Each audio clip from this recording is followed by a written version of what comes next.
Olá, queridos alunos do seu concurso. Sejam bem-vindos a esse dia de comemoração, o Dia dos Aprovados. Bom, eu sou Nívia Guirra, sou professora de Direito Previdenciário e vamos focar nesse concurso que está prestes a sair para técnico e analista do Instituto Nacional do Seguro Social.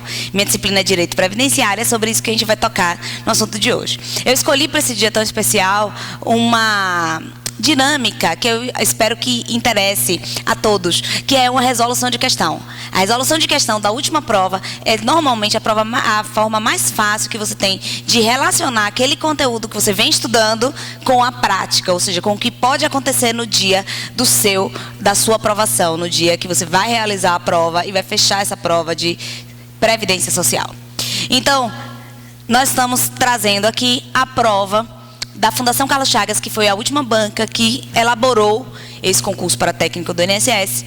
A Fundação Carlos Chagas tem como característica questões de múltipla escolha, então A, B, C, D e E, no qual você pode marcar uma das opções, a correta ou a incorreta, é o enunciado da questão que vai dizer. Então, é uma prova que não é considerada muito complexa em relação a outras, mas, ao mesmo tempo, ela trouxe uma quantidade enorme de questões da minha disciplina. Então, ela trouxe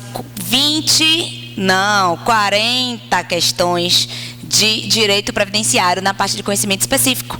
Então, nós tivemos aqui um monte de questão para se debruçar e perceber, na prática, como é que é pedido a disciplina de Direito Previdenciário nas provas do INSS. Bom, a primeira questão, ela vem exatamente trazendo os princípios fundantes da Seguridade Social.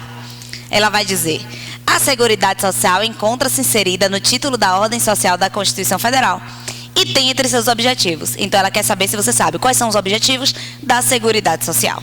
E aí ela traz: promover políticas sociais que visem a redução da doença, uniformizar o atendimento nacional, universalizar o atendimento da população, melhorar o atendimento da população e promover o desenvolvimento regional. Onde é que a gente vai achar a resposta para essa questão? A gente vai achar lá na Constituição Federal, quando ela fala dos princípios da Seguridade Social. Eu trouxe aqui também para vocês, complementando o que está na Constituição Federal, a Lei 8.213, que vai falar dos objetivos de previdência social. Universalidade de participação nos planos previdenciários, uniformidade e equivalência dos benefícios e serviços às populações urbanas e rurais, seletividade e distributividade na prestação dos benefícios, cálculo dos benefícios considerando salários de contribuição corrigidos monetariamente, irredutibilidade do valor dos benefícios de forma a preservar-lhes o poder aquisitivo, valor da renda mensal dos benefícios, substituto do salário de contribuição ou do rendimento do trabalho do segurado não inferior ao salário mínimo, previdência complementar facultativa e caráter democrático e descentralizado da gestão administrativa. Esses são os objetivos da Previdência Social. Mas se a gente observar aqui na questão, ele está falando de Seguridade Social. Então, ele está falando daquele conjunto integrado de iniciativa dos poderes públicos que visam, em uma ferramenta avançada, com uma técnica de proteção avançada, integrar saúde, assistência e previdência. Então, ele está falando da seguridade como um todo, em geral. Então, vamos lá. Qual é a resposta dessa questão? Promover políticas sociais que visem redução de doença? Isso é objetivo da saúde, mas não da seguridade como um todo. Uniformizar o atendimento nacional? Não está dentre os objetivos previstos na Constituição Federal da Seguridade Social. Melhorar o atendimento da população também não está prevista como um objetivo. Promover o desenvolvimento regional também não está previsto como objetivo da seguridade. Aqui até está previsto como objetivo da saúde, mas não da seguridade como um todo. A única que consta na Constituição Federal como um objetivo, um verdadeiro princípio de seguridade social é universalizar o atendimento da população, porque é o princípio da universalidade da Seguridade Social, que tem a ver com a ideia de que a Seguridade Social deve atingir o máximo de pessoas na sua capa de proteção social, na sua proteção. outorgada, seja através da assistência, seja através da saúde, seja através da previdência. Então, a única questão possível é universalizar o atendimento da população. Bom, a questão 22. Entre as fontes de financiamento da Seguridade Social, encontra-se... Opa! Já saímos de Constituição Federal, objetivos da Seguridade para custeio. Foi pedido pouco, mas ainda foi pedido mais do que foi na prova de 2011. Nessa prova de 2012, a gente teve algumas questões de custeio, mas todas elas, a grande maioria delas, vinculada à Constituição Federal. Essa é uma delas. Quando ele fala quais são as fontes de financiamento da Seguridade, essas fontes também estão na Constituição. Então, embora a gente tenha saído de princípios para custeio, as duas respostas estão no mesmo lugar. Constituição Federal, ou seja, obrigatório, a partir do capítulo da ordem social, ler tudo, porque a chance é alta de cair na prova. Entre as fontes de financiamento, encontra-se o que é que custeia a Seguridade, o que é que mantém a Seguridade. Vamos lá. Imposto de renda, imposto sobre circulação de mercadorias, contribuição do Fundo de Garantia por Tempo de Serviço, FGTS, contribuição social sobre folha de salários ou a contribuição de melhoria. Bom,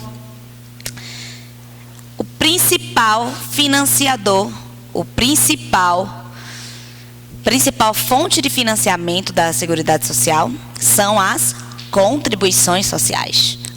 Seguridade Social, contribuições sociais. Inclusive, eu acho que essa alternativa é contribuição de melhoria, ela vem para lhe levar a ter dúvida em relação à contribuição social, tá? Mas você estudou, vai saber que não. Vamos dar uma olhadinha na Constituição? A Constituição vai dizer no artigo 195 quais são as fontes de financiamento da Seguridade.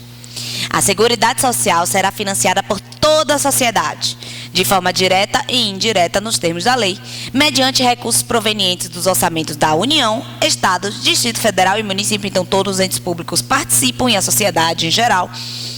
E das seguintes contribuições sociais, observamos, e das seguintes contribuições sociais. Então, o que financia a Seguridade Social são as rendas dos estados, Distrito Federal, município e União, na sua dotação orçamentária, e as contribuições sociais do empregador, da empresa ou entidade a ela equiparada na forma da lei, incidente sobre.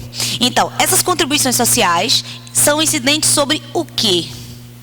Folha de salários e demais rendimentos do trabalho, pagos ou creditados a qualquer título à pessoa física que lhe preste serviço, mesmo sem vínculo empregatício. Ou seja, toda empresa, todo empregador, toda entidade sem fins lucrativos, por exemplo, toda equiparada à empresa, ela deve recolher sobre a sua folha de salários a contribuição social. Então, é a contribuição social sobre folha de salários. Contribuição social sobre receita ou faturamento. Contribuição social sobre o lucro. E dos trabalhadores e dos demais segurados, não incidindo contribuição sobre aposentadoria e pensão concedida pelo regime geral. Então, é contribuição social do trabalhador.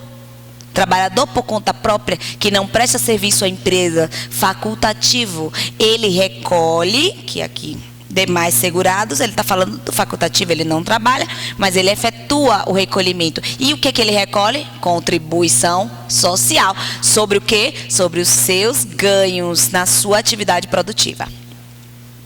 E as duas últimas, sobre receita de concursos de prognósticos e sobre o importador de bens e serviços do exterior. Quem importa bens paga a contribuição social sobre esses impostos, tem natureza tributária, sobre essa importação. Então, nós já temos nossa resposta. E ela é contribuição social sobre folha de salários. Você observe que ele colocou aqui contribuição, contribuição, contribuição. Mas a gente precisa saber que contribuição. FGTS é um direito do trabalhador que vai para a conta fundiária desse trabalhador. E contribuição social sobre folha de salários é o que está previsto aqui na Constituição Federal, artigo 195. Contribuição social sobre folha de salários. Vamos adiante. O INSS, autarquia federal, resultou da fusão das seguintes autarquias: INAMPs e SIMPAS, IAPAS e INPS, FUNABEM e SEMI, DATAPREV e LBA, IAPAS e INAMPS.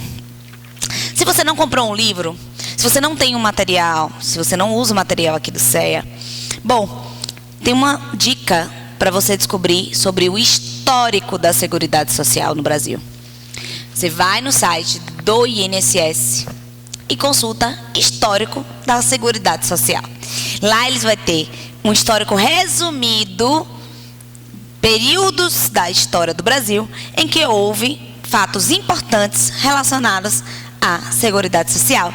Essa é uma boa maneira de começar a estudar histórico da Seguridade Social. Então, o INSS foi a fusão de quê, gente? Bom, se você não estudou histórico, você não responde essa questão. Mas está lá no decreto 99.350, de 27 de junho de 90. É criado, que criou o INSS, é criado o Instituto Nacional do Seguro Social, autarquia federal vinculada ao Ministério do Trabalho e da Previdência Social, mediante a fusão do Instituto de Administração Financeira da Previdência e Assistência Social, IAPES, com o Instituto Nacional de Previdência Social, INPS. Quem tem vovô, eles dificilmente chamam de INSS. Todas as pessoas mais idosas normalmente se referem ao INPS, porque na época deles, antes de 90, o Instituto de Previdência Social era o INPS e não INSS. Então, o INSS é a fusão de IAPAS e INPS. E aí é uma questão de memorização mesmo. Em relação às fontes do direito previdenciário, vamos lá, toda a parte bem introdutória sobre direito previdenciário. Quais são as fontes? Quando a gente pensa em fontes, a gente pensa de onde nasce, né? De onde se cria o direito, de onde vem esse direito, qual o normativo legal de onde esse direito é criado. Bom, as fontes podem ser divididas entre fonte primária e secundária. Esse não é um assunto difícil, é um assunto super simples. A gente pensa em hierarquia das normas. Então, o que é fonte para o direito previdenciário? O memorando é fonte primária? A orientação normativa é fonte primária? A instrução normativa é fonte secundária? A lei delegada é fonte secundária? A medida provisória é fonte secundária? Bom, vamos saber o que é fonte secundária e fonte primária. As fontes primárias são as leis propriamente ditas, que passam pelo crivo do Congresso Nacional, do Poder Constituinte ou do Poder Executivo na função legislativa.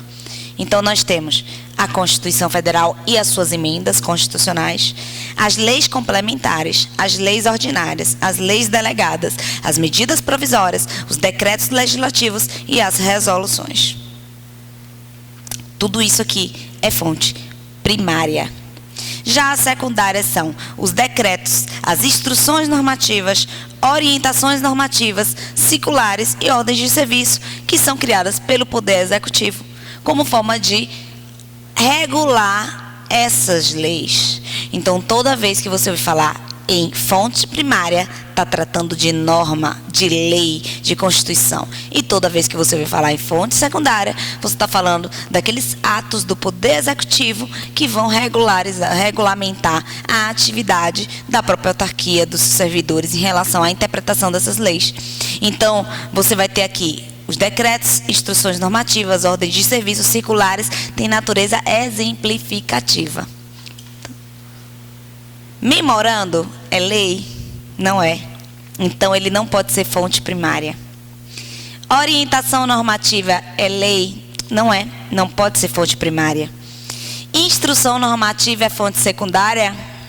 É. Então, questão correta. A instrução normativa não é fonte primária, então só pode ser fonte secundária. A lei delegada é fonte secundária? É primária. E a medida provisória é fonte secundária? Também não. É primária. Então, nós já temos a nossa resposta, sem dúvidas. A interpretação da legislação previdenciária deve observar. Então, aqui a gente já está tratando, olha, a gente falou de objetivos de seguridade, custeio, interpretação, fontes e agora a interpretação. Como é que você interpreta a legislação previdenciária? Ele diz que na interpretação a gente deve observar o costume, quando mais favorável ao segurado, a jurisprudência do Juizado Especial Federal, a analogia, quando mais favorável ao segurado, os princípios gerais de direito na omissão legislativa e o princípio do indúbio pro societate em qualquer situação. Bom, toda vez que a gente fala em interpretação, integração, a gente deve buscar a lei de introdução ao Código Civil, que vai dar as regras gerais de interpretação do direito. Está lá no artigo 4º. Quando a lei for omissa, o juiz decidirá o caso de acordo com a analogia, costumes e os princípios gerais de direito. Essa é uma forma de integração, ou seja, a lei é omissa e você aplica a analogia, os costumes e os princípios gerais para sanar essa omissão, para integrar esse direito. Não é caso de interpretação. Mas o que a questão quis dizer, embora tenha usado o termo interpretação, é exatamente isso. Que os princípios gerais de direito devem ser observados na interpretação da legislação previdenciária ou em sua integração. Alguns acharam que essa questão seria cancelada, que seria anulada em virtude da utilização do critério de interpretação, quando a lei de introdução ao Código Civil fala de integração, mas não foi, porque é uma questão de lógica, apesar de ter usado o tema integração, interpretação e não integração, é logicamente essa a questão correta. Costume, quando mais favorável ao segurado, não é o caso. Esse princípio em prol do segurado, em pró-sociedade, são princípios, não são regras de interpretação. Jurisprudência do Juizado Especial Federal. Juizado Especial é um órgão do Poder Judiciário que não tem efeito cogente na autarquia federal, exceto naqueles processos específicos ou através de uma decisão judicial erga omnes, como, por exemplo, lança civil pública. A jurisprudência por si só não é obrigatoriamente interpretada na integração da legislação previdenciária pelo Instituto Nacional do Seguro Social. Então, a gente tirando quando mais favorável ao segurado, que é o princípio dúbio pro mísero, e tirando o princípio dúbio pro sociedade, só ficamos com princípios gerais de direito. Bom, próxima questão. Até então não está muito divertida a prova. Divertida quando vem os casos práticos. Bom, é correto afirmar que a Seguridade Social compreende. Essa é aquela prova, é aquela questão básica. Apesar de parecer extremamente simplória, ela sempre cai. Do que é composta a Seguridade Social? Quem faz parte da Seguridade Social? Assistência, saúde e previdência. Assistência social, trabalho e saúde. Sistema tributário, lazer e previdência. Educação, previdência e assistência. Cultura, previdência e saúde. Aqui, ou você estava muito distraído na prova ou caiu de paraquedas no concurso, porque essa questão ela está expressa no artigo 194 da Constituição Federal. Se você errasse, a Seguridade Social compreende um conjunto integrado de ações de iniciativa dos poderes públicos e da sociedade destinadas a assegurar os direitos relativos à saúde, previdência e assistência. Ou seja, quem é que compõe a Seguridade? A saúde, a previdência e a assistência social. Então, nós temos como resposta a letra A. Assistência, saúde e previdência. Não trabalho, não regime tributário, não lazer, não educação, não cultura. Ok? No tocante à previdência social, é correto afirmar que é organizada na forma de regime especial e observa critérios que preservem o equilíbrio financeiro. É descentralizada, de caráter facultativo, tem caráter complementar e autônomo, baseia-se na constituição de reservas que garantem o benefício contratado, é contributiva, de caráter obrigatório. Então, aqui ele quer perguntar a você quais são as principais formas de organização da previdência. Observem, ó, ele já não está mais falando de seguridade, ele já está falando de previdência. Bom, onde é que a gente encontra a resposta dessa questão? A gente encontra no artigo 3º da Lei 8.212. A Previdência Social tem por fim assegurar aos seus beneficiários meios indisponíveis de manutenção por motivo de incapacidade, idade avançada, tempo de serviço, desemprego involuntário, encargos de família e reclusão ou morte daqueles de que dependem. Isso aqui são as finalidades da Previdência. Já a sua organização obedece aos seguintes princípios: universalidade de participação mediante contribuição. Então, qual é o caráter da Previdência? Contributivo. O valor da renda mensal dos benefícios substitutos do salário de contribuição ou do rendimento do trabalho não inferior ao salário mínimo. Cálculo dos benefícios considerando-se os salários de contribuição corrigidos monetariamente. Preservação do valor real dos benefícios e previdência complementar facultativa custeada por contribuição adicional. Massa. Então, vamos lá. A Previdência Social é organizada sob a forma de regime especial. O regime é geral, não é especial.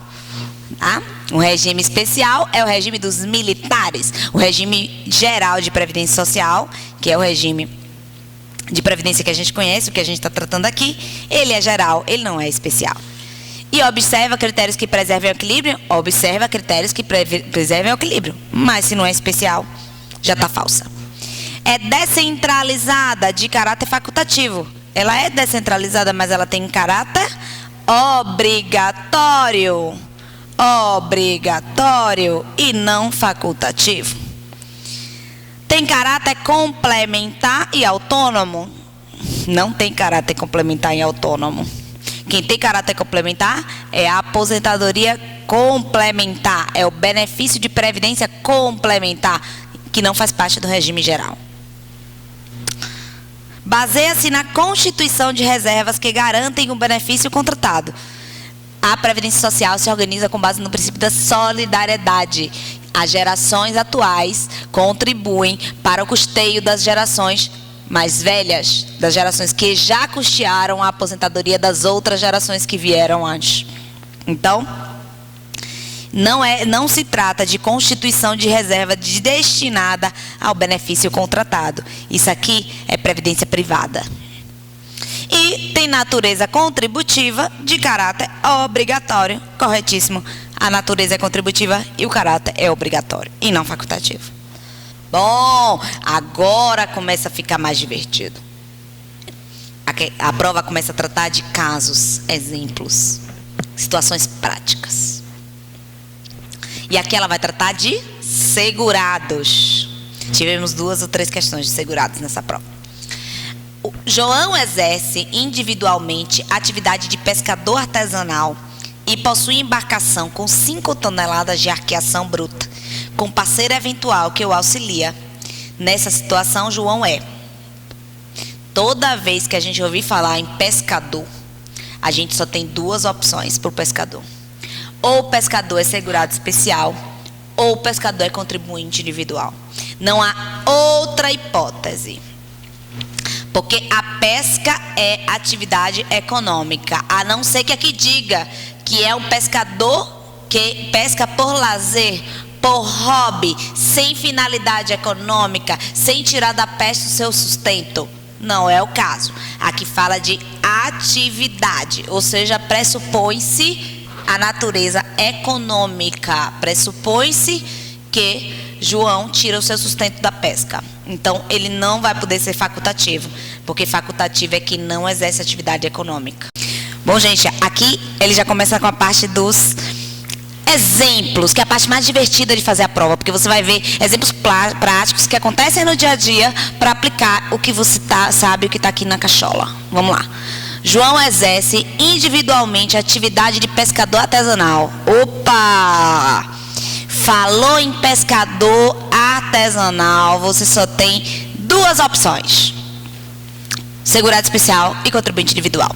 Pescador artesanal não vai ser empregado, a não ser que venha escrito empregado pescador. Se não houver a opção empregado pescador, presume-se que o pescador é um trabalhador por conta própria. Ou então ele será um segurado especial ou será um segurado contribuinte individual. Não existe outro tipo de segurado, porque a pesca é atividade econômica, a não ser também que a questão traga que ele pesca por hobby, sem finalidade econômica, quando ele seria um facultativo ou não seria um segurado, dependendo do interesse dele em recolher ou não. Se ele tem interesse em participar do regime de previdência, se participaria como segurado facultativo, não tendo atividade econômica. Mas aqui a questão fala que ele exerce atividade de pescador artesanal. Presume-se que a atividade, quando chama de atividade, presume-se que é econômica. E possui embarcação com 5 toneladas de arqueação bruta, com parceiro eventual que o auxilia. Então, a gente já pode cortar aqui, ó, facultativo, porque ele exerce atividade econômica. Ele também não é avulso. O avulso é aquele trabalhador sem vínculo de emprego, filiado a sindicato ou órgão gestor de mão de obra, que presta serviço para diversas empresas, normalmente nas atividades de estiva, capatazia, arrumação, vigia portuário. São as atividades comuns, mais corriqueiras do trabalhador, dos portos, do trabalhador avulso. Então não é trabalhador avulso. Não é segurado, também não é uma opção, já que ele exerce atividade econômica. Então a gente só fica com segurado especial e contribuinte individual. Onde é que está a resposta? No decreto 3048. Parágrafo 14. Considera-se pescador artesanal aquele que individualmente ou em regime de economia familiar faz da pesca sua profissão habitual ou meio principal de vida. Esse é o pescador artesanal segurado especial. Desde que, 1, não utilize a embarcação. Ou 2, utilize a embarcação, mas essa embarcação tem um tamanho limite, tem um tamanho para ser considerado uma atividade por conta própria ou uma atividade de natureza mais sofisticada, industrial. E o limite é 6 toneladas de arqueação bruta, ainda que com auxílio de parceiro. Mas se o segurado especial ele não é o pescador propriamente dito, ele é o parceiro, essa arqueação pode ser de até 10 toneladas. Então, de 6 se ele é o pescador responsável pela embarcação, ou de 10 se ele é o parceiro que ajuda esse pescador responsável pela embarcação. Qual é o caso da questão? 5. Se são 5 toneladas de arqueação bruta e com parceiro, que a lei permite que tenha parceiro, então a gente está falando de um segurado especial. Pescador analisa, exerce a pesca para sua própria sobrevivência, com embarcação, sem embarcação, com embarcação até 6 toneladas de arqueação, sendo parceiro até 10 toneladas. Ó, fiquem ligados. Questão 29. Lúcia exerce atividade de professora do ensino fundamental desde 1986. Eu não sei se eles permitem calculadora na prova, mas essa questão é de matemática. Vamos lá. 1986. Ela trabalha como professora desde dezembro de 86. Tem 56 anos de idade e pretende obter benefício em dezembro de 2011. Então, de dezembro de 96 a dezembro de 2011, a gente tem quanto tempo de serviço? 25 anos. 25 anos. Então, quais são as características de Lúcia? Lúcia é uma mulher. Lúcia é professora. Lúcia tem 56 anos. E Lúcia tem 25 anos de tempo de contribuição. Lúcia tem direito a algum benefício? Aposentadoria por idade com 56 anos é possível? Só se ela fosse segurada especial. Segurada especial se aposenta aos 55. Mas aqui fala que ela é professora, não segurada especial. Então, tá fora.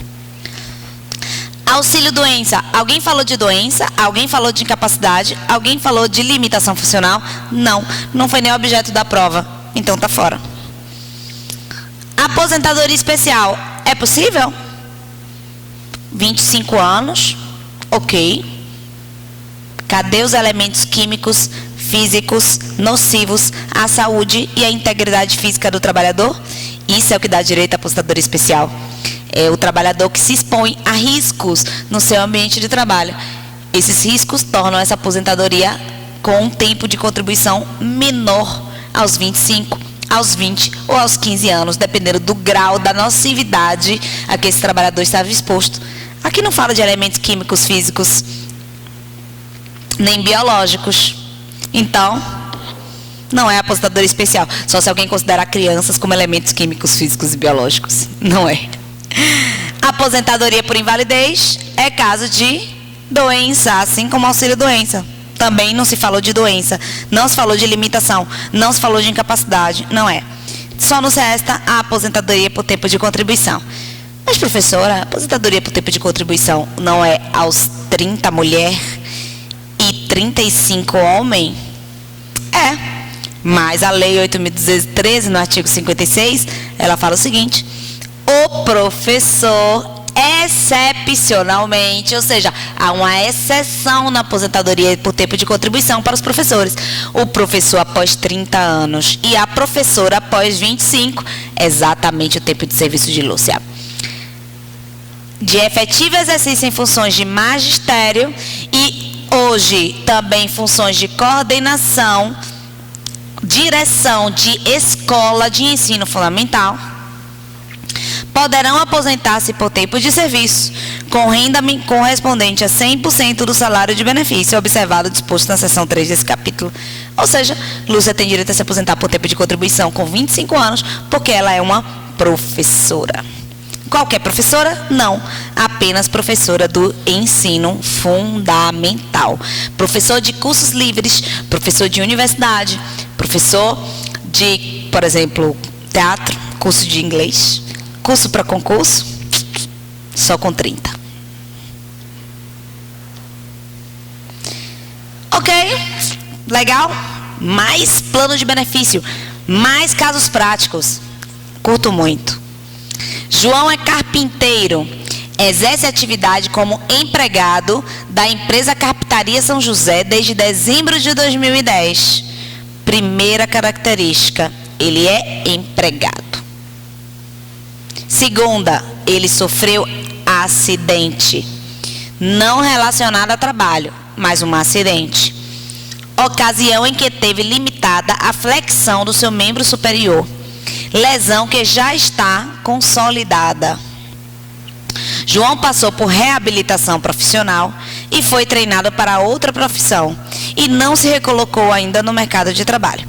Nessa situação, João tem direito a 2 pontos. Vamos logo esclarecer. Estamos tratando de um benefício por doença, por incapacidade. Ok.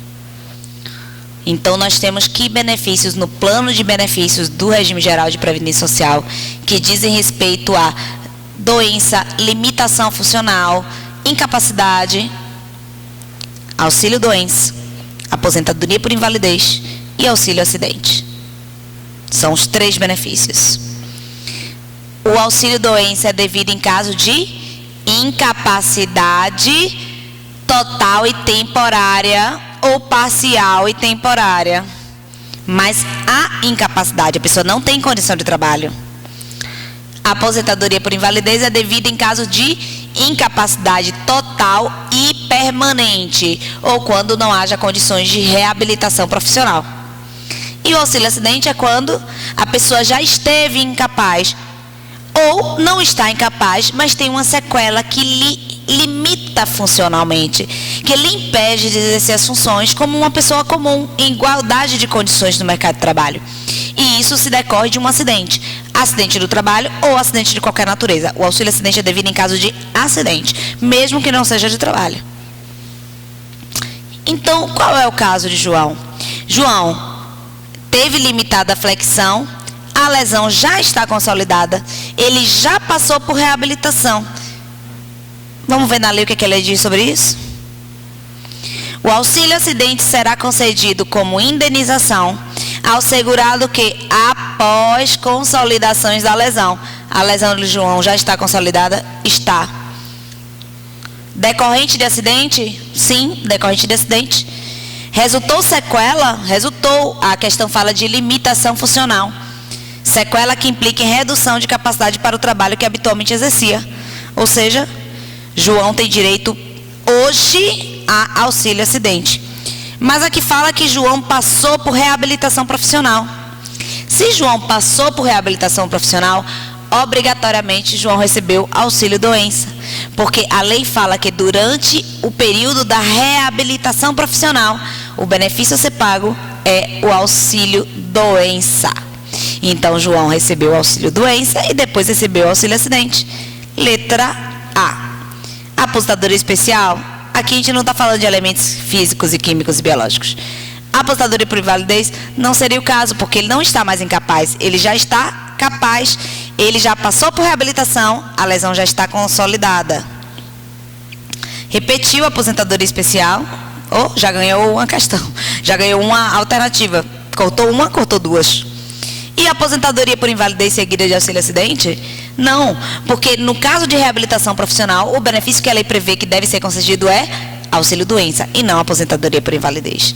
A aposentadoria por invalidez, ela é para as pessoas que estão insusceptíveis de reabilitação, ou seja, pessoas que não podem passar ou não são aptas a passar pela reabilitação profissional. Ok? Vamos agora falar de dependentes. Falamos bastante de segurado, agora vamos falar de dependentes. João fora casado com Maria, com quem teve 3 filhos. Então, João teve 3 filhos. João Júnior, de 22 anos. Qual é a idade limite para o regime geral de previdência social para um filho ser considerado dependente? 21. Não é 18. A maioridade civil não interferiu na legislação previdenciária. Mesmo sendo maior civilmente, tem direito a ser beneficiário da previdência na qualidade de dependente até 21. Também não vai até 24 se estiver cursando na universidade. Não há previsão legal de extensão da idade por conta de curso universitário. Então, a qualidade de dependente se mantém até 21. Então, se ele teve João Júnior, de 22 anos e universitário, Marília com 18 e Renato com 16, na data do óbito, ou seja, na data do óbito de João, ele tinha 3 filhos, Renato, Marília e João Júnior. Quem é dependente previdenciário de João? De cara logo para você responder. Marília com 18, Renato com 16. João Júnior, por já ter ultrapassado o limite de idade no óbito, não é mais dependente, mesmo sendo universitário. Vamos adiante. Ocorrido em dezembro de 2011, o óbito de João. João se divorciara de Maria, ou seja, João foi casado, não é mais casado com Maria. Ok, mas ex-cônjuge pode ter direito a ser dependente, não é? É. Ex-marido, ex-mulher, ex-companheiro, ex-companheira pode ter direito a ser dependente do regime geral de previdência social.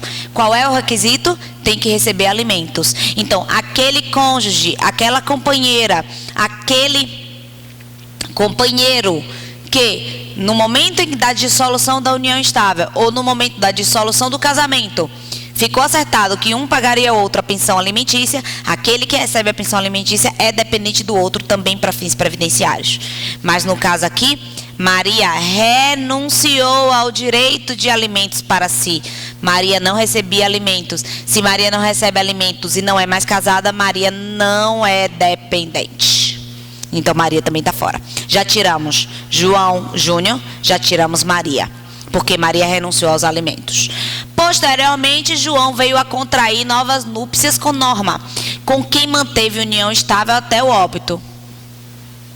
Se João contraiu núpcias com Norma e essa situação, essa convivência pública notória com finalidade de constituir família ocorreu até o óbito de João, então Norma é dependente de João, com quem manteve união estável até a data do seu óbito. Norma possui uma filha, Miriam, que mora com a mãe e foi por João sustentada, ou seja, Miriam não é filha de João. Miriam é o que de João? Enteada. Mas Miriam depende economicamente de João. Ou seja, quem é que sustentava Miriam? Quem sustentava Miriam era João. Se era João quem sustentava Miriam, então Miriam é dependente previdenciária. É isso que diz o artigo 16 da Lei 8.213.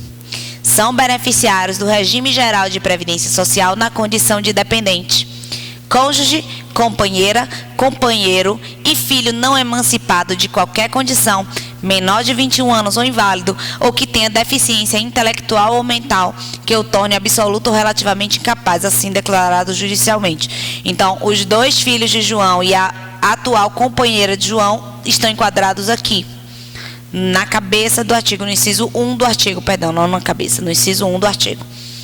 Já o parágrafo 2º vai dizer desse mesmo artigo: o enteado e o menor tutelado, olha Miriam aqui, enteada e menor tutelado, equipara-se a filho, mediante declaração do segurado, e desde que comprovada a dependência econômica na forma estabelecida no regulamento. Ou seja, Miriam é dependente econômica? É. Então, Miriam é considerada, é equiparada a filho. Eu também trouxe o artigo 76, que vai falar do cônjuge que não recebe alimentos. O cônjuge divorciado ou separado, judicialmente ou de fato, que recebia pensão de alimentos, observe que aqui fala de fato também. Ou seja, não interessa se você não separou no papel. Se você já não convive mais como marido e mulher, você é separado de fato. Se você é separado de fato e você não recebe alimentos, você não é dependente. Se você recebe alimentos, você concorre em igualdade com os outros dependentes. Então, se você recebe alimento, você concorre em igualdade de condição com filhos, eventual segunda esposa, eventual enteado, todos no mesmo grupo. Então, quem é dependente? Marília, Renato, Miriam e Norma. Miriam é a enteada, dependente econômica. Então, nós temos aqui 4. João Júnior não, porque é maior de 21 anos. João Júnior não, porque é maior de 21 anos. João Júnior não, porque é maior de 21 anos. João Júnior não, porque é maior de 21 anos. Bastava saber de João Júnior. Mas a gente aproveita e explica a todo mundo, né? Bom. Márcio é administrador, não empregado, na sociedade por cotas de responsabilidade limitada. E recebe remuneração mensal pelos serviços prestados. Bom, primeira coisa, você é administrador, mas você não é empregado. Bom, você presta serviços, ou seja, você exerce uma atividade econômica, recebe por essa atividade econômica. Então, se você exerce atividade econômica e recebe por essa atividade econômica, você é um segurado obrigatório da Previdência Social. Em que qualidade? Você não é segurado obrigatório? Essa já está fora. Todas as pessoas maiores de 16 anos que exercem atividade econômica e o menor aprendiz a partir dos 14 são segurados obrigatórios da Previdência Social. Só não é segurado obrigatório se fizer parte de outro regime ou se for facultativo, não exercer atividade econômica. Então, ele é segurado obrigatório. Segurado facultativo também não é. Por quê? Porque ele exerce atividade econômica e exercer atividade econômica é obrigatório. Ele é segurado especial. Alguém ouviu falar aí de roça, fazenda, pesca, garimpo? Garimpo não é mais, não é. Roça, pesca, marisqueiro, seringueiro. Alguém ouviu falar disso? Não ouviu, então ele não pode ser segurado especial, né? E essa questão é ótima porque ela inventou o segurado eventual. Não existe o segurado eventual. Os únicos segurados da Previdência Social são empregado, contribuinte individual, especial, equiparado a empregado, que é o avulso, e o segurado empregado doméstico e o facultativo. Não tem outros.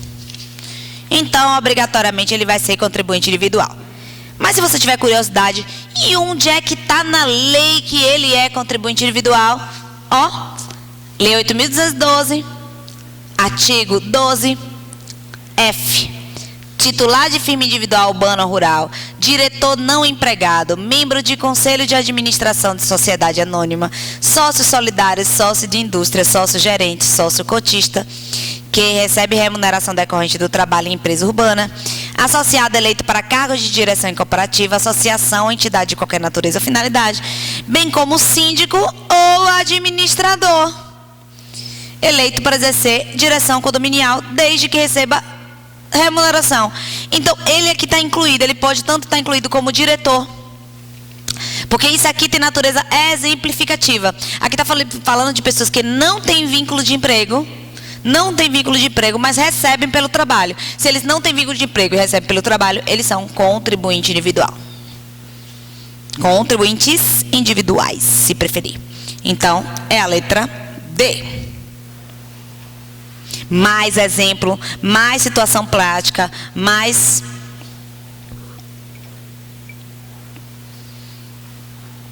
situação para a gente verificar. João montou seu próprio negócio em 2010. Obteve receita bruta no ano calendário de R$30 mil. E é optante do Simples. João não pretende receber aposentadoria por tempo de contribuição. Nessa situação, a contribuição de João é de 20% do limite mínimo, 11% do limite mínimo, 8% do limite mínimo, 9% do limite mínimo ou 5% do limite mínimo. Primeira coisa que a gente tem que fazer numa questão como essa é dizer que tipo de segurado é João. Bom, João montou seu próprio negócio, ou seja, João é por conta própria. Então, João não é empregado de ninguém. Se João não é empregado de ninguém, aquela tabela de 8%, de 9%, já não se aplica a João, porque é a tabela de empregados. João é, então, um contribuinte individual. Para o contribuinte individual, a gente só tem 3 coeficientes de contribuição social, 3 alíquotas de contribuição: 20%, 11% e 5%. Só que a questão nos dá outras características de João. João não quer a aposentadoria por tempo de contribuição. Se João não quer a aposentadoria por tempo de contribuição, ele não tem por que recolher 20%, porque 20% é a que garante a aposentadoria por tempo de contribuição. Ele pode recolher menos, já que ele não objetiva esse benefício. Então, essa daqui também está fora. Então, João só tem 2 possibilidades de estar recolhendo, ou 2 maneiras de recolher, 2 alíquotas de recolhimento. Qual é a outra característica que a lei, a questão está trazendo para a gente? João faz parte do Simples. Se João faz parte do Simples, então João é um microempreendedor individual, MEI. Se João é um MEI, o coeficiente de João é 5%. Por quê? Porque o MEI tem um coeficiente de 5%. É o que diz o artigo 21 da Lei 8.212. A alíquota de contribuição dos segurados contribuinte individual e facultativo será de 20% sobre o respectivo salário. Essa é a regra geral. Os contribuintes individuais e facultativos têm uma alíquota geral de 20%. Porém, no caso de exclusão do direito ao benefício de aposentadoria por tempo de contribuição, que é o caso de João, a alíquota de contribuição incidente sobre o limite mínimo mensal do salário de contribuição será de duas possibilidades: 11% no caso do segurado contribuinte individual, ressalvado o disposto no inciso 2, que trabalhe por conta própria, sem relação de trabalho com empresa ou equiparado ou segurado facultativo, e 5% no caso do microempreendedor individual. É o caso dele, ele é microempreendedor individual, por isso a alíquota de João é 5%. João exerce atividade de garçom na qualidade de empregado do restaurante X e recebeu no mês de dezembro, além do salário mensal, o 13º salário, gorjetas, vale-refeição, de acordo com o programa do Ministério do Trabalho, horas extras, vale-transporte, na forma da legislação própria, férias indenizadas e respectivo adicional constitucional. Nessa situação, integram salário de contribuição. Na verdade, o que ele quer perguntar é: o que é que faz parte do salário de contribuição e o que é que não faz parte do salário de contribuição. Eu sempre dou uma regrinha básica para quem não quer memorizar todas as possibilidades de não fazer parte do salário de contribuição, que é o seguinte: a parcela está sendo paga pelo trabalho de João ou a parcela está sendo paga para o trabalho de João? Por exemplo, vale transporte. Vale transporte é pago porque João é um bom funcionário, porque João é muito produtivo, porque João é um excelente profissional? Não. O vale transporte está sendo pago para João se deslocar até o trabalho. Ou seja, é para que João trabalhe, não é pelo trabalho de João. Então, o vale transporte não integra o salário de contribuição. Outra questão que também nunca integra o salário de contribuição são verbas de natureza indenizatória. Então, verbas indenizatórias também não integram o salário de contribuição. Então, vamos lá. Integra o salário. O próprio salário é o salário de contribuição. 13º salário, gorjetas e horas extras. Salário mensal, vale transporte. Opa! Vale transporte não é salário de contribuição. Por que não é? Porque ele não é pago pelo trabalho, ele é pago para o trabalho. Previsão legal, o vale transporte não é salário de contribuição. 13º salário, vale-refeição. Aqui fala vale-refeição de acordo com o programa do Ministério do Trabalho. A lei também prevê, se a refeição for paga conforme o Ministério do Trabalho, ela é para o trabalho e não pelo trabalho. Então, a refeição também está fora. Salário mensal, férias indenizadas. Tudo que seja indenizado não é salário de contribuição. Então, aqui também já está fora. Adicional de 1/3 de férias também não é salário de contribuição. Também está fora. Vale-refeição, nós já vimos que também está fora. Salário mensal, 13º salário, gorjetas e vale-refeição. Acabamos de tirar o vale-refeição.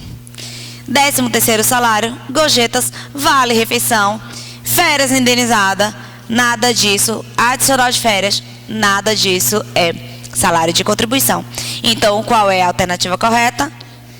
É o salário, o 13º salário, as gorjetas e as horas extras. Bom, a resposta para essa questão está lá na Lei 8.212, artigo 28.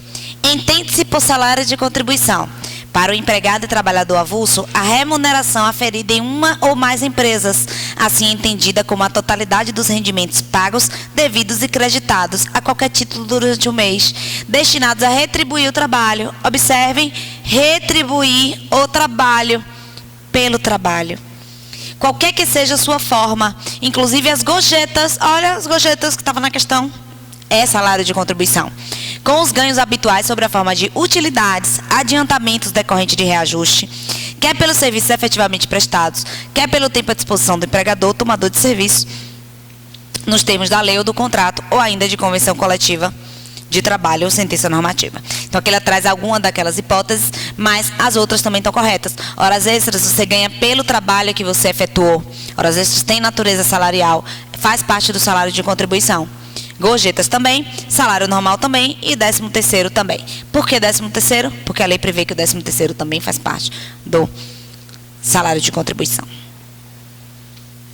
Silvia trabalhou na empresa X de janeiro de 2009 a janeiro de 2010. Ou seja, Silvia trabalhou por 12 meses. Quando foi acometida de tendinite por 30 dias, que a impedia de exercer suas atividades habituais. Submetida a tratamento médico, recuperou-se para suas atividades. Nessa situação, Silvia tem direito a receber auxílio acidente, aposentadoria por invalidez, auxílio doença, reabilitação profissional ou tratamento médico fornecido pelo INSS. O que vocês acham? Primeiro ponto, Silvia ficou impossibilitada de exercer sua função ou não? Bom, a lei fala, ficou. Ela ficou impedida, a lei, ó, a questão, impedida de exercer suas atividades. Bom, se ela ficou impedida de exercer suas atividades, então ela estava incapaz de trabalhar. Ela não tinha condições de trabalho. Se ela estava incapaz, a gente já sai do auxílio acidente. Porque o auxílio acidente presume capacidade com limitação. Capacidade com sequela. Ela não está capaz, ela estava incapaz. Por mais de 15 dias? Por mais de 15 dias. Então, o benefício dela é o auxílio doença. A aposentadoria por invalidez não é o caso, porque a incapacidade dela foi temporária. Foi apenas durante 30 dias, não foi permanente. Então, não é aposentadoria por invalidez.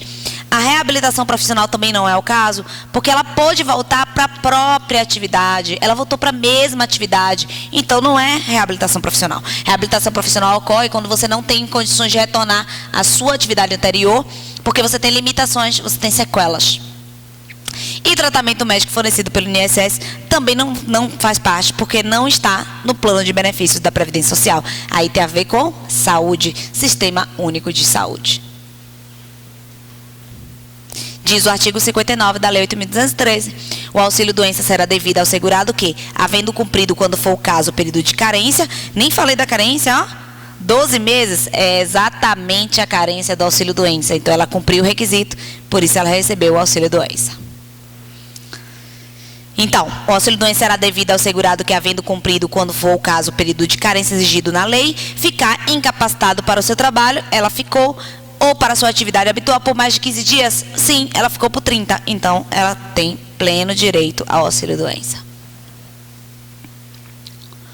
Cláudia exerceu a atividade de caldeireiro na fábrica X, de 1º de janeiro de 2009 a 1º de julho de 2009. Ou seja, Cláudia exerceu a atividade durante janeiro, fevereiro, março, abril, maio, junho. 6 meses e 1 dia. E sofreu acidente de trabalho. Opa! Acidente de trabalho. Que acarretou perda de 2 dedos. Coitado de Cláudio. Nessa situação, A. Não terá direito a receber benefício por ausência do cumprimento de carência. A carência para o benefício de auxílio doença e aposentadoria por invalidez é de 12 meses. Porém, nós vimos que se tratou de um acidente. Incapacidades decorrentes de acidente, seja do trabalho, seja de qualquer natureza, é isenta de carência. Então, toda vez que falar em acidente, acabou a carência, não se fala de carência. Acidente é aquele evento imprevisível, então a gente também não pode prever a questão da carência. Dispensa a carência e segue em frente. Então, aqui está errada. Benefício acidentário, seja acidente de trabalho, seja acidente de qualquer natureza, é isento de carência. 2. Receberá auxílio doença e, após consolidação da perda dos dedos, auxílio acidente. Terá direito à reabilitação profissional e aposentadoria por invalidez. Gente, são duas coisas totalmente contraditórias. Ou ele tem direito à reabilitação profissional, ou ele tem direito à aposentadoria por invalidez. A lei fala que a aposentadoria por invalidez é aquele que está insusceptível de reabilitação. Ou seja, o que não pode passar por reabilitação. Se ele vai passar por reabilitação, não é o caso de aposentadoria por invalidez. Então, aqui já está fora. Não terá direito a benefício? Ele terá direito a benefício. Ele ficou incapaz. Ele perdeu 2 dedos. Como ele não vai ter direito ao benefício? Terá direito ao auxílio acidente e aposentadoria por invalidez após consolidação da perda dos dedos. Gente, aposentadoria por invalidez é aquele benefício destinado a quem ficou total e permanentemente. Ele não é cumulável com o auxílio acidente. Então, você não tem como receber auxílio acidente e receber ao mesmo tempo a aposentadoria por invalidez.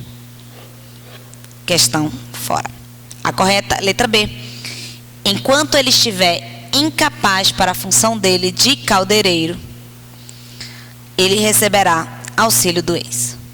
Depois que a perda dos dedos for consolidada, cicatrizada, ele retomar o controle da mão, a plena função do seu membro, ele volta ao mercado de trabalho na mesma função ou readaptado em outra função e vai receber o auxílio acidente.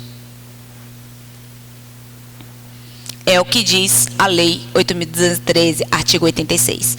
O auxílio acidente será concedido como indenização ao segurado quando, após consolidação das lesões decorrentes de acidente de qualquer natureza, resultarem sequelas que impliquem redução da capacidade para o trabalho que habitualmente exercia. Observem que é acidente de qualquer natureza. No caso, uma pessoa que perde 2 dedos, certamente ela tem redução da capacidade para o trabalho que ela exercia, ainda mais numa função de caldeireiro, que é uma função eminentemente braçal, eminentemente manual, não intelectual.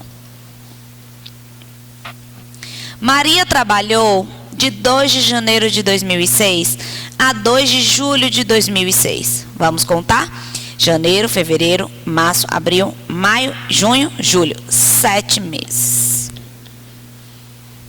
Janeiro para fevereiro, fevereiro para março, março para abril, abril para maio, maio para junho, junho para julho. Perdão, ó o erro da conta. 6 meses. Opa.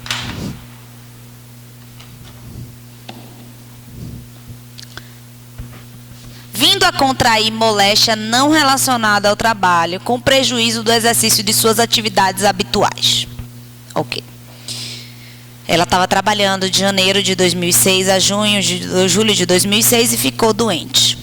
Nessa situação, Maria ficou doente por doença não relacionada com o trabalho. E nem fala qual é a doença. Então, letra A, não terá direito ao recebimento do auxílio acidente, por ausência do auxílio doença, por ausência do cumprimento da carência. Terá direito à aposentadoria por invalidez, que independe do cumprimento de carência. Primeiro ponto, gente. A aposentadoria por invalidez independe do cumprimento de carência? Não.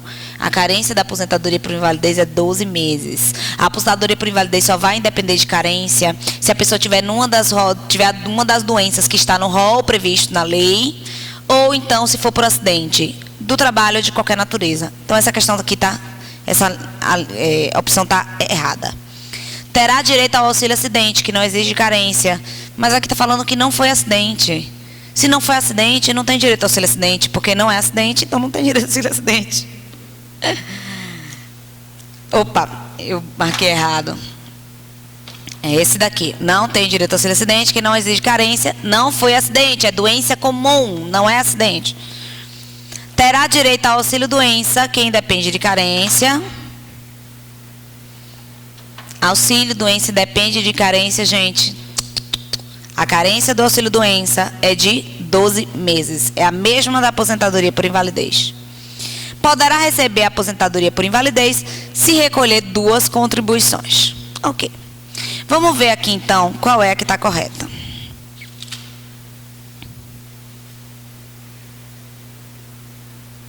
Diz o artigo 25. A concessão das prestações pecuniárias do regime geral de previdência social depende dos seguintes períodos de carência: auxílio doença e aposentadoria por invalidez de 12 em contribuições mensais. Ela tinha 12? Não, ela só tinha 6. Se ela não cumpriu a carência, ela não tem direito a benefício algum. não terá direito a recebimento do auxílio-doença por ausência de cumprimento da carência. E por que ela não pode receber a aposentadoria se recolher mais 2 contribuições? Primeiro, que não existe essa possibilidade. Você já estando incapaz de você, depois da sua incapacidade, ficar recolhendo para fim de recebimento de benefício.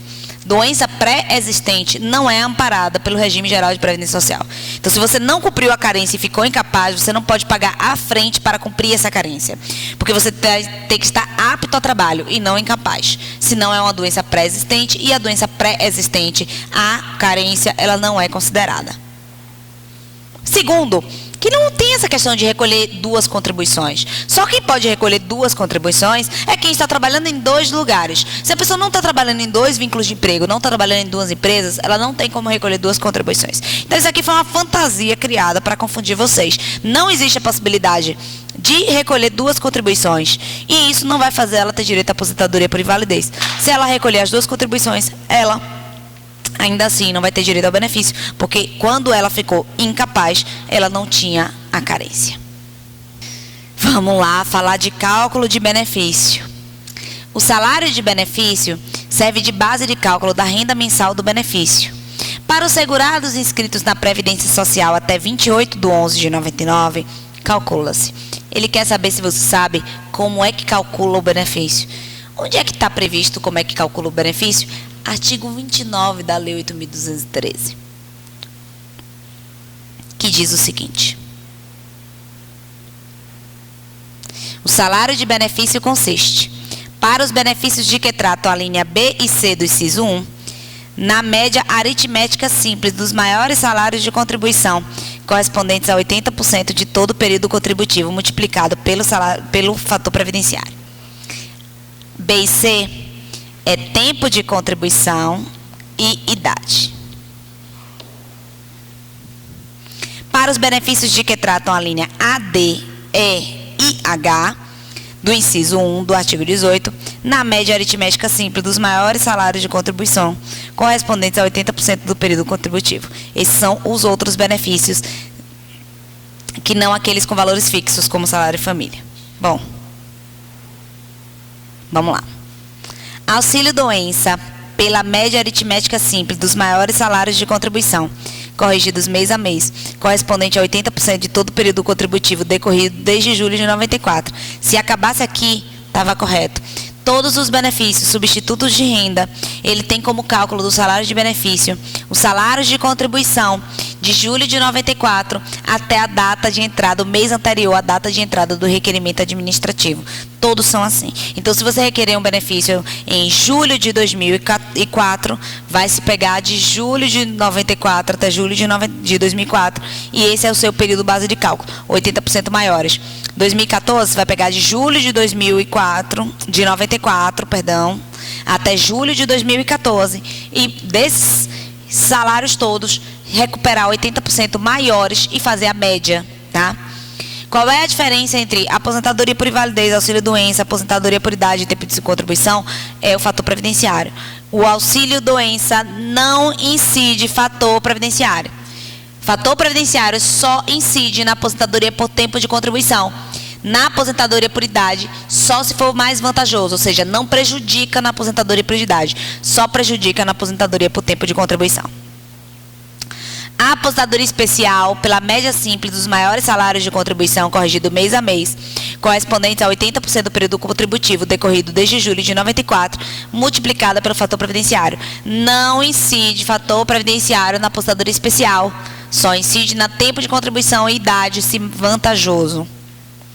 Aposentadoria por tempo de contribuição, pela média aritmética simples dos 80% maiores salários de contribuição, corrigidos mês a mês de todo o período contributivo decorrido desde julho de 94, multiplicado pelo fator previdenciário. Olha, aposentadoria por idade e tempo de contribuição, inclusive do professor, pela média aritmética simples dos 80% maiores salários de contribuição, corrigidos mês a mês de todo o período contributivo decorrido desde julho de 94. Cadê o fator previdenciário? Não está aqui. E incide o fator previdenciário. Então, aqui está incompleto, está errado. Auxílio-doença e aposentadoria por invalidez, pela média aritmética simples dos maiores salários de contribuição, corrigidos mês a mês, correspondente a 100% do período contributivo decorrido desde julho, multiplicado pelo fator auxílio-doença, aposentadoria por invalidez não incide fator previdenciário. Então, está incorreta. A correta é a letra C.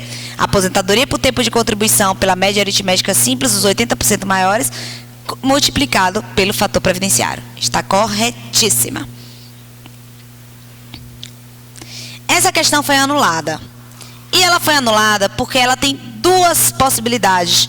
Ela tem duas chances de estar correta. Olha o que diz. Duas questões, duas possibilidades.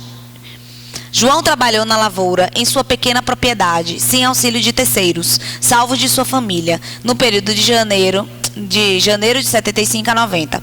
Então, ele trabalhou aqui de 75 até 90 como segurado especial. 75 até 90 são 15 anos.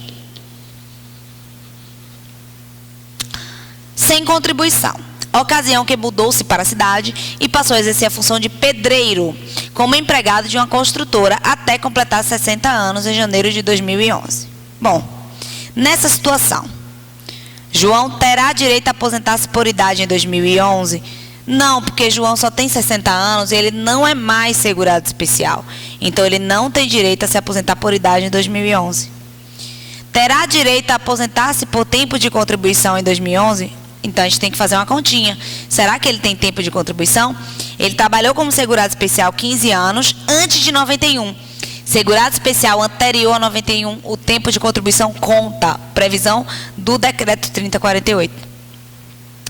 De 90 até 2011, ele também trabalhou. Então, de 90 até 2011, a gente tem mais quanto tempo? A gente tem 90 até 2000, 10 anos. 2000 até 2011, 20 anos de tempo de contribuição. 21, na verdade, né, até 2011. Porque é janeiro. Então, é 20 mesmo, porque janeiro não é o ano todo. Então, nós temos aqui 35 anos. Com 35 anos, João pode se aposentar por tempo? Pode.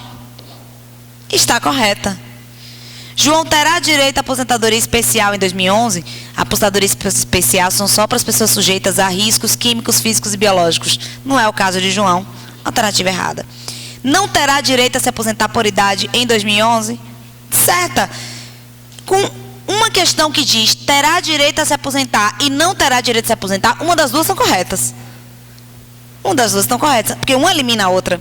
Então, aqui nós temos duas. Ele não terá direito a se aposentar por idade em 2011. Por quê? Porque em 2011 ele só tem 60 anos e a aposentadoria por idade é 65. Não possui carência? Gente, se ele tem 35 anos, carência é o que não falta a ele. A aposentadoria por idade e tempo de contribuição tem uma carência de 15 anos. Ele tem 35. Tem carência suficiente. Então, errado. A questão foi anulada porque tem duas proposições corretas. A gente encerra por aqui. Se deu gostinho de quero mais, vem para o CEA, se matricula que a gente vai resolver todas as questões. Até a próxima.